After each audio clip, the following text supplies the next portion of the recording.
নরসিংদীতে ২ মাসের শিশুর পা মুচড়ে দেওয়ার ঘটনায় অভিযুক্ত ও মামলার প্রধান আসামি চাচি ফারজানা আক্তার লতা বেগমকে গ্রেফতার করেছে র্যাব।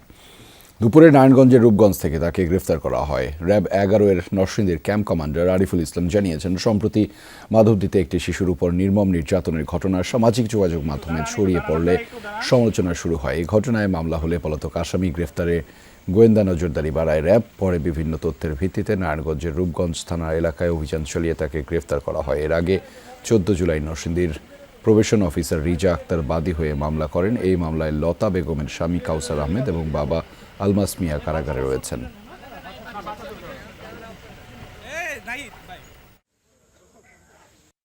ফারজানা আক্তার লতা তিনি হচ্ছে পলাতক ছিলেন।